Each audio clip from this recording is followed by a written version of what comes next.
ಬಾಬಣ್ಣ ಬಾಬಣ್ಣ ಬಾಬಾ Babanna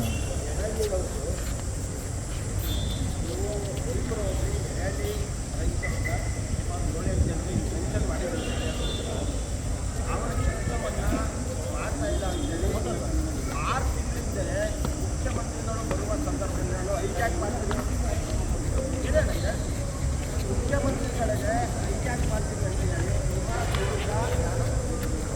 notice ಮಾಡ್ತೀನಿ.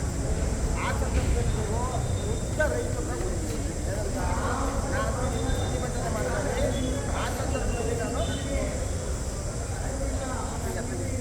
ಪ್ರತಿಭಟನೆ ಮಾಡಿದರೆ ನಾನು ನಿಮ್ಮ ಕೆಲಸವನ್ನು ಮಾಡಿಕೊಡ್ತೀನಿ ಎಲ್ಲವನ್ನೂ ಅಂತೇಳಿ ನೀವು ಹೀಗಾಗಿ ಭಾನುವಾರ ಆದರೂ ಸಹ ಅವರು ವಂಚಿಸಿದ್ದೀರಿ ಅಂತ ನಾನು ಆರೋಪ ಮಾಡ್ತೀನಿ. ಯಾಕೆಂದರೆ ಅವರು ಏನೇ ಒಪ್ಕೊಂಡಿದ್ರು ಮೀಡಿಯಾ ಮುಂದೆ ಒಪ್ಕೊಂಡಿದ್ರೆ ನನ್ನ ಕೆಲಸ ಇಷ್ಟೊಂದಾಗಲ್ಲ.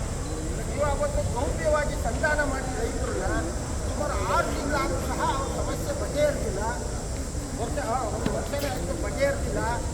ನನಗೆ ಈ ಮುಖಂಡರಲ್ಲ ನಮ್ಮ ಹಿರಿಯ ಮುಖಂಡರು ಸ್ವಾಮಿಯವರು ಅಂತೇಳಿ ಚನ್ನಪಟ್ಟಣದವರು ಅವ್ರಿಗೆ ಇವರೆಲ್ಲ ಸೇರಿ ಒಂದು ಕಂಪ್ಲೇಂಟ್ ಮಾಡಿದ್ದಾರೆ. ಅವರು ನಾನು ಹಿರಿಯ ಜಿಲ್ಲಾ ಅಧ್ಯಕ್ಷ ಆಗಿರೋದ್ರಿಂದ ನೀನು ಅಲ್ಲಿ ಹೋಗಿ ಅದೇನು ಅಂತ ನೋಡಪ್ಪ ಅಂತ ಹೇಳಿದ್ರು.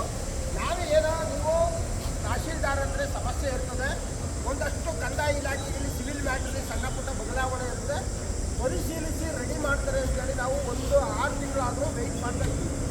ಆದರೆ ನೀವು ಈವರೆಗೂ ಇವರ ನೈಜ ರೈತರ ಸಮಸ್ಯೆಯನ್ನು ಬಗೆಹರಿಸ್ತಾರೆ ಅಂದರೆ ಇದು ನಿಮ್ಮ ಕಾರ್ಯವೈಖರಿಯದ ವ್ಯಕ್ತಿತ್ವವನ್ನು ಎತ್ತಿ ಹಿಡಿತಾರೆ ಮತ್ತು ಇದು ಉಗ್ರವಾದಂಥ ಪ್ರತಿಭಟನೆಯ ರೂಪರೇಖೆಗಳು ತೋರ್ತದೆ. ಕಾರಣ ಏನು ಅಂದರೆ ಅಲ್ಲಿ ಕಂದಾಯ ಇಲಾಖೆಯವರು ಮೀಡಿಯಾ ಮುಂದೆ ಹೇಳ್ತಾರೆ ಇಡೀ ದೇಶದ ಎಲ್ಲ ರೈತರ ಕೋಡಿ ಕಾರ್ಯವನ್ನು 1 ಕೋಟಿ ಕೋಡಿಗಳನ್ನ ಒಂದು ತಿಂಗಳಲ್ಲಿ ಮಾಡಬೇಕು ಅಂತೇಳಿ ನಿಮಗೆ ನಿರ್ದಿಷ್ಟವಾಗಿ ಜಗಜ್ಜಾಹೀರಾಗಿ ಸಂದರ್ಶನ ಕೊಟ್ಟಿರ್ತಾರೆ, ಆದೇಶನೂ ಮಾಡಿರ್ತಾರೆ.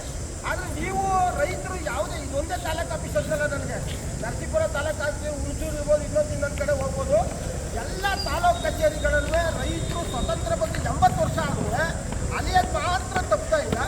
ಆಮೇಲೆ ಈ ಕಾಲದಲ್ಲಿ ನಿಮಗೆ ಸರಳೀಕರಣ ಮಾಡಲಿಕ್ಕೆ ಒಂದು ಅವಕಾಶ ಕೊಟ್ಟವ್ರೆ, ದಿಶಾಂಕ್ ಅಂತ ಕಂಡಿದ್ದಾರೆ. ಆ ದಿಶಾಂಕ್ನಲ್ಲಿ ಇದು ತಹಶೀಲ್ದಾರ್ ಕಚೇರಿನೇ ಅಂತ ಸ್ಪಷ್ಟವಾಗಿ ಹೇಳ್ತಾರೆ, ಇದು ಪೊಲೀಸ್ ಸ್ಟೇಷನ್ ಅಂತ ಸ್ಪಷ್ಟವಾಗಿ ಹೇಳ್ತಾರೆ. ಹಂಗಿದ ಮೇಲೆ ನೀವು ADLR ಅಥವಾ ನೀವು ಅಥವಾ VA 3 ಜನ ಹೋಗಿ ಒಂದು ಸ್ಪಾಟಲ್ಲಿ ದಿಶಾಂಕನ್ನು ಚೆಕ್ ಮಾಡಿದ ತಕ್ಷಣ ಇದು ಯೋಗ್ಯದ ಭೂಮಿ ಅಂತೇಳಿ ಸ್ಪಷ್ಟವಾಗಿ ನಿಮ್ಗೆ ತೋರ್ತದೆ. ಆ ಪ್ರಕಾರವಾಗಿ ನೀವು ನಿಮ್ಮ ದಾಖಲಾತಿಗಳನ್ನ ಪರಿಶೀಲಿಸಿ ಆ ನೈಜ ರೈತರ ಪರವಾಗಿ ಕಾನೂನು ಪ್ರಕಾರವಾಗಿ ಏನು ಮಾಡಬೇಕಂತ ಆ ಕ್ರಮ ವಹಿಸಬೇಕು. ಜೊತೆಗೆ ಇಲ್ಲಿ ಏನಂದರೆ ಯಾರೋ ದುಷ್ಕರ್ಮಿಗಳು ಇವ್ರ ಮೇಲೆ ಧಮಕಿ ಹಾಕಿ ಪೊಲೀಸ್ ಇಲಾಖೆಯನ್ನು ದುರ್ಬಳಕೆ ಮಾಡ್ಕೊಂಡು ದುರ್ಬಳಕೆ ಮಾಡ್ಕೊಂಡು ಕೋರ್ಟ್ಗೆ ಹೋಗಿದ್ದಾರೆ. ಉಚ್ಚ ನ್ಯಾಯಾಲಯ ಹಾಗೂ ಸರ್ವೋಚ್ಚ ನ್ಯಾಯಾಲಯಗಳು ರೈತರ ಪರವಾಗಿ ನೈಜ ರೈತರ ಪರವಾಗಿ ದಾಖಲೆಗಳನ್ನು ಪರಿಶೀಲಿಸಿ ಆದೇಶಿಸಿದ್ದಾರೆ. ಅದು ಈವರೆಗೂ ಏನಿದ್ದಾರೆ ಈಗ ಅವ್ರನ್ನ ಮೆನ್ಷನ್ ಮಾಡ್ತೀವಿ. ನಮ್ಮ ಸಂಘಟನೆ ಕೂಡ ನಿಮಗೆ ಆಗ್ರಹ ಮಾಡ್ತದೆ, ಕೂಡಲೇ ನೀವು ದುರಸ್ತಿ ಏನು ಮಾಡಬೇಕು. ನಾವು ಅವ್ರ ಹತ್ರ ಮಾತಾಡಿದ್ದೆ ಬಂದು, ಆದರೆ ಇದು ಯಾಕೋ ಸರಿ ಬರ್ತಾ ಇಲ್ಲ ಅಂತ ನಮ್ಗೆ ಮಾಹಿತಿ ಬಂದಿದ್ದರಿಂದ ನಮ್ಮ ಮೇಲೆ ನೀಡಿದ ಯಾರಿದ್ದಾರೆ ನಮ್ಮ ಹಿರಿಯ ಮುಖಂಡರು ಅವ್ರ ಆದೇಶಿಸಿದರೆ ನಮ್ಮನ್ನು ಆಗ್ರಹಿಸ್ತಾ ಇದ್ದೀವಿ. ಕೂಡಲೇ ಸಂಬಂಧಿಸಿದ ರೈತರ ನೈಜ ರೈತರ ಪರವಾಗಿ ನೀವು ಕೆಲಸ ಮಾಡಲಿಕ್ಕೆ ಪ್ರವೃತ್ತರಾಗಬೇಕು. 3 ದಿನದಲ್ಲಿ ಅವರ ದುರಸ್ತಿ ಏನಿದೆ ADLR ಎಲ್ಲ ಕೋರ್ಟ್ ಆದೇಶ ಮಾಡಿದೆ, ನೀವು ಆದೇಶ ಮಾಡಿದರೆ ADLR ಅವರು ನಿಮ್ಮ ಮೇಲೆ ಹೇಳ್ತಾರೆ, ನೀವು ADLR ಮೇಲೆ ಹೇಳ್ತೀರಿ. ಈ ರೀತಿಯಲ್ಲೇ ಮುಖ್ಯ ರೈತರಿಗೆ ಸಮಸ್ಯೆ ಆಗ್ತದೆ. ಕೂಡಲೇ ಅದನ್ನು ಸರಿಪಡಿಸಬೇಕು ಅಂತೇಳಿ ನಾನು ಆಗ್ರಹವನ್ನು ಮಾಡಿ ಎಲ್ಲ ರೈತರ ಪರವಾಗಿ ನಮ್ಮ ಇಲಾಖೆಗೆ ಮನವಿಯನ್ನು ಕೊಡ್ತಾ ಇದ್ದಾರೆ. ಕೂಡಲೇ ಇದನ್ನು ಸರಿಪಡಿಸಬೇಕು ಮತ್ತು ಆ ರೈತರ ಪರವಾಗಿ ಕೆಲಸವನ್ನು ಮಾಡಬೇಕು ಅಂತೇಳಿ ನಾನು ಒತ್ತಾಯವನ್ನು.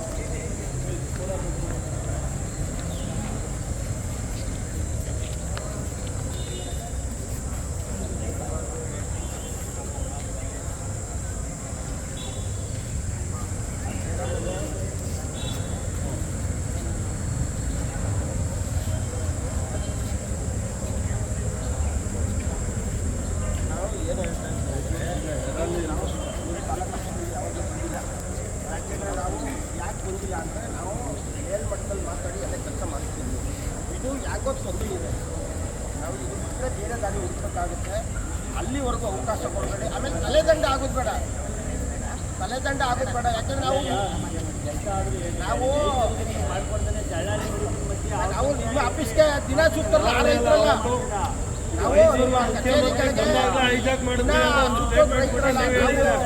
ರೈತರು ಮಾಡ್ಕೊಡ್ತೀವಿ. ರೈತರು ಅಲಿಸುಲ್ಲ ಅಂದ್ಬಿಟ್ಟು ಇವಾಗ ರೈತರು ಭಾಳ ಕಡ್ಕೊಳ್ತಾ ಇರೋದು ಭಾಳ ಕಷ್ಟ. ನಮಗೆ ಹಿಂದೆ ಕೆಲಸ ರೈತರಿಗೂ ಮಕ್ಕಳ ಶಾಲೆ ಉಳಿಸ್ಬೇಕು, ಆಸ್ಪತ್ರೆ ಉಳಿಸ್ಬೇಕು. ಈ ನಿಟ್ಟಿನಲ್ಲಿ ದೊಡ್ಡ ಮಟ್ಟದ ರಾಜ್ಯ ಮಟ್ಟದಲ್ಲಿ ಆಂದೋಲನ ಹಾಕೊಂಡಿದ್ದೀವಿ, ಪಾದಯಾತ್ರೆ ಹಾಕೊಂಡಿದ್ದೀವಿ. ಆಮೇಲೆ ನೀವು ಎಜುಕೇಟೆಡ್ ಆಗಿ ರೈತರು ಆದೇಶಿಸೋದಲ್ಲ ಇಲಾಖೆಗೆ, ಅದು ನಿಮ್ಮ ವಿದ್ಯಾರ್ಹತೆಗೆ ಅವಮಾನ. ಯಾಕೆ ಅಂದರೆ ನಾನು ಕಂಡವ್ರ ಕೆಲಸ ಮಾಡೋಕ್ಕೆ ಬಂದಿರೋದು. ನಾನು DAD ಏನೂ ಇಲ್ಲ, ಸಂಬಳನೂ ಇಲ್ಲ. ನಾನು ಇನ್ ಟೈಮ್ಗೆ 11:30 ಅಂದರೆ 5 ನಿಮಿಷ ಹೆಚ್ಚು ಕಮ್ಮಿ ಇಲ್ಲಿ ಬಂದಿದ್ದೀನಿ. ಒಂದು ವರ್ಷದಿಂದನೂ ರೈತರು ಈ ರೀತಿ ಸಾಯ್ತಾವ್ರೆ ಅಂದರೆ ನಾವು ಏನಪ್ಪ ವಿದ್ಯಾವಂತರಾಗಿ ನಾವು ಸ್ಯಾಲ್ರಿ ತಗೊಂಡು ನಮ್ಮ ವಿದ್ಯೆಗೆ ಬೆಲೆ ಇಲ್ವಲ್ಲ. ಎಲ್ಲರೂ ಅಸಹ್ಯವಾಗಿ ಬದುಕೋದನ್ನ ಬಿಡಿ ಅಂತ ಹೇಳ್ತಾ ಇದ್ದೀವಿ, ಎಚ್ಚರಿಕೆ ಕೊಡ್ತಾ ಇದ್ದೀವಿ. ನೀವು ಯಾರು ಸಂಬಂಧಪಟ್ಟವ್ರು ಇದ್ದರೆ ಕೂಡಲೇ ಸಭೆ ಸೇರಿ ಅದನ್ನು ದಯವಿಟ್ಟು ಪುನಃ ಈಗ ಹೇಳಿದ್ದೀವಿ ನಾವು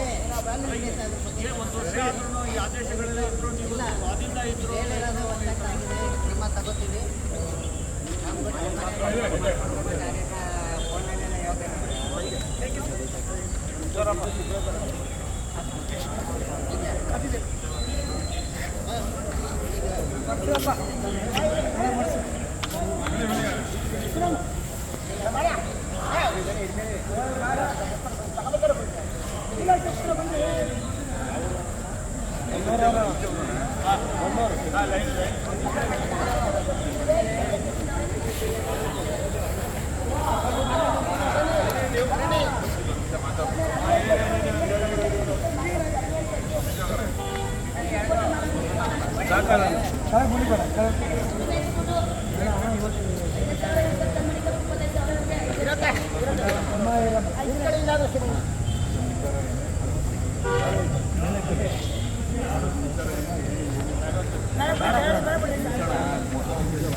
ನಮಸ್ಕಾರ.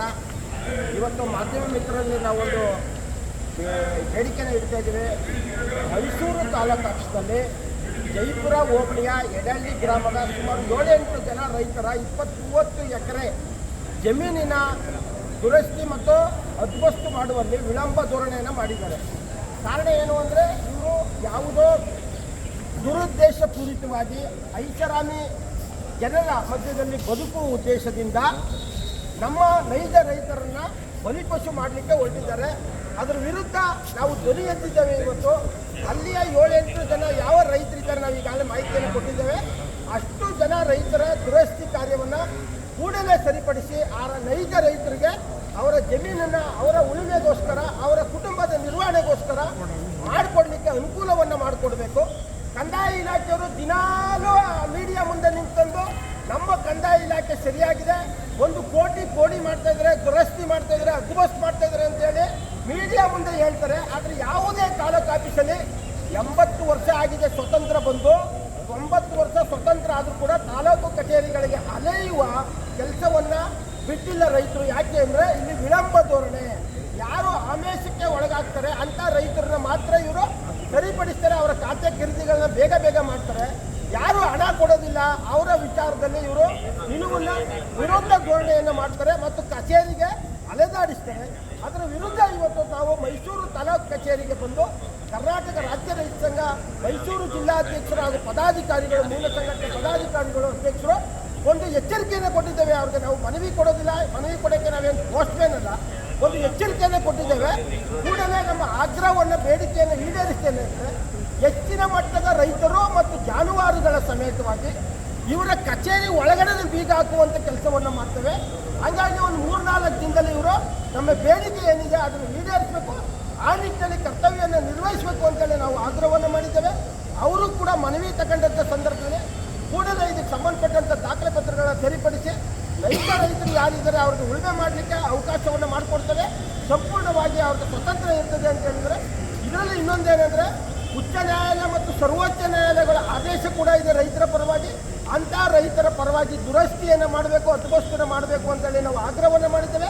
ಕೂಡಲೇ ದಾಖಲೆ ಪತ್ರಗಳನ್ನ ಸರಿಪಡಿಸಿ ಇವರು ಆ ರೈತರನ್ನ ಉಳುಮೆ ಮಾಡಲಿಕ್ಕೆ ಸಂಪೂರ್ಣವಾಗಿ ಸ್ವತಂತ್ರವನ್ನು ಕೊಡಬೇಕು, ಆ ಕುಟುಂಬವನ್ನು ನಿರ್ವಹಣೆ ಮಾಡಬೇಕು. ಈ ನಿಟ್ಟಿನಲ್ಲಿ ರೈತ ಕುಟುಂಬವನ್ನು ರಕ್ಷಣೆ ಮಾಡಬೇಕು ಅಂತೇಳಿ ನಾನು ಇಲಾಖೆಯನ್ನು ಆಗ್ರಹಿಸ್ತೇನೆ. ತಹಶೀಲ್ದಾರ್ ಅವರಿಗೆ ಮತ್ತೊಮ್ಮೆ ಎಚ್ಚರಿಕೆ ಕೊಡ್ತೇನೆ ಮಾಧ್ಯಮದ ಮುಂದೆ. ಇದು ಕೇವಲ ಸಾಂಕೇತಿಕ ಪ್ರತಿಭಟನೆ. ಪೂರೈಸ್ತಾನೆ ಇದ್ರೆ ನಮ್ಮ ಬೇಡಿಕೆನ ಉಗ್ರವಾದಂಥ ಪ್ರತಿಭಟನೆ ಮಾಡ್ತಾನೆ ಜಾನುವಾರುಗಳ ಸಮೇತವಾಗಿ ಅಂತ ನಾನು ಆಗ್ರಹಿಸ್ತೇನೆ. ನಮಸ್ಕಾರ.